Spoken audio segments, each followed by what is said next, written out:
فرمایا جو اللہ سے ڈرے اللہ اس کے لیے راستے کھول دیتا ہے اور اللہ اس کو وہاں سے دیتا ہے جہاں سے اسے گمان بھی نہیں ہوتا۔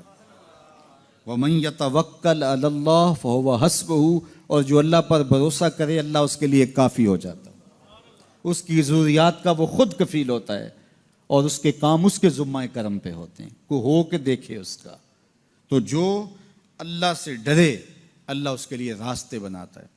حضرت عوف بن مالک رضی اللہ تعالی عنہ الاشجعی حضور کی خدمت میں حاضر ہوئے اور عرض گزار ہوئے کہ میرا بیٹا سالم مشرکین کی قید میں ہے اور میں فاقوں کی حالت میں ہوں، تو فرمایا آل محمد کے پاس ایک سیر جو ہیں، بس اس کے علاوہ ہمارے پاس بھی کھانے کے لیے دنیاوی اسباب نہیں ہیں۔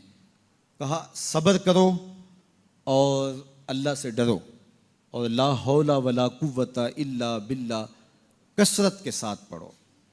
یہ ایسا وظیفہ ہے، ایک حدیث پاک میں آتا ہے کہ یہ 99 بیماریوں کا علاج ہے، اس میں سب سے کم درجے کی بیماری ہم اور غم ہے، یہ دکھوں کا مداوع ہے، مشکلات کا علاج ہے، اور یہ وظیفہ میرے حضور نے بتایا۔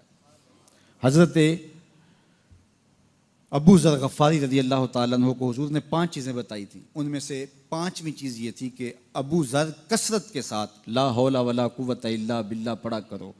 فرمایا عرش الہی کے نیچے ایک خاص خزانہ ہے، یہ وظیفہ وہاں سے آیا ہے، یہ زندگی میں معمول بنا لو، جب پھنس جاؤ مشکلات میں آ جاؤ تو لا حول ولا قوت الا باللہ پڑھو، اللہ راستے کھولے گا۔ تو حضور نے 3 چیزیں فرمائی، اللہ سے ڈرو، صبر کرو اور کثرت کے ساتھ لا حول ولا قوت الا باللہ پڑھو۔ وہ فرماتے ہیں کہ میں یہ عمل شروع کیا، ابھی گھر میں بیٹھا ہی تھا کہ دروازے پہ دستک ہوئی، تو میں اٹھا کہ دروازہ کھولوں دیکھوں کہ کون ہے، تو دروازہ کھولا، دیکھا میرا بیٹا کھڑا ہے اور اس کے پیچھے 100 اونٹ کھڑے ہیں۔ تو میں نے کہا کہ تم اور یہ اونٹ؟ کہا مجھے موقع لگ گیا، میں ان کی قید سے بھاگ آیا اور آتے آتے ان کے 100 اونٹ بھی ہانک لایا ہوں۔ وَيَرْزُقْهُ مِنْ حَيْثُ لَا يَحْتَسِبُ، وہ تمہیں وہاں سے رزق دے گا جہاں سے تمہیں گمان بھی نہیں ہوگا۔ اس کے ہو کے تو دیکھو، اللہ اکبر، اللہ کے ہو جاؤ تو پھر وہ تمہاری ضرورتوں کا کفیل ہو جائے گا۔ فرمایا حضرت عبداللہ ابن مسعود رضی اللہ تعالیٰ عنہ نے کہ کسی شخص کو فقر و فاقہ آ جائے تو وہ لوگوں کو بتائے کہ میں آج کل بڑے مشکل حالات میں ہوں، ہر وقت لوگوں کو بتاتا رہے تو اس کی مشکل بڑھے گی، اس کی مشکلیں آسان نہیں ہوں گی اس طرح۔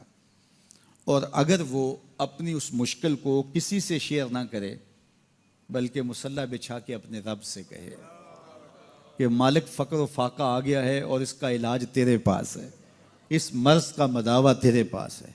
تو حضرت عبداللہ ابن مسعود فرماتے ہیں کہ رسول کریم نے فرمایا جلد یا بدیر اللہ اس کو مالا مال فرما دے گا۔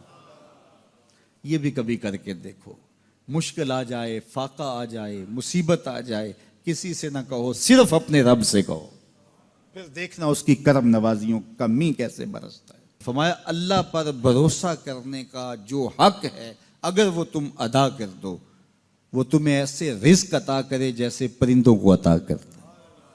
ہم تو دکان پہ جانا ہوتا ہے، فیکٹری میں جانا ہوتا ہے، ہم اپنے کاروبار پہ جانا ہوتا ہے، نوکری پہ جانا ہوتا ہے، مزدوری پہ جانا ہوتا ہے، ہمیں پتہ ہے کہاں آج صبح جانا ہے، لیکن پرندوں کو کوئی پتہ نہیں ہوتا کہاں جانا ہے، راس المال بھی نہیں ہوتا، لیکن صبح نکلتے ہیں، شام کو کبھی بھی خالی پیٹ نہیں آئے۔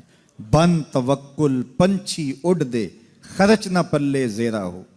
گھر سے خالی پیٹ نکلتے ہیں، جب واپس آتے ہیں تو پیٹ بھرے ہوئے ہوتے ہیں، اور پھر جو ان کی ضرورت ہوتی ہے اللہ وہ ساری ضرورتیں پوری کرتا ہے، جو ضرورت ان کی ہوتی ہے۔ یہ شیر کتنا گوشت کھاتا ہے اللہ روز اسے دیتا ہے، یہ ہنس روزانہ سچے موتی کھاتے ہیں، اور آپ مارکیٹ میں لینے جائیں لاکھوں روپے لگا کے تولے ماشے کے حساب سے آپ خریدتے ہیں، پھر بھی آپ کو یقین نہیں ہوتا کہ یہ سچے ہیں یا 2 نمبر ہیں۔ اور ہنس دنیا پہ کروڑوں جانور پائے جاتے ہیں، روز کھاتے ہیں، صبح بھی، شام بھی، دوپہر بھی، پیٹ بھر کے کھاتے ہیں۔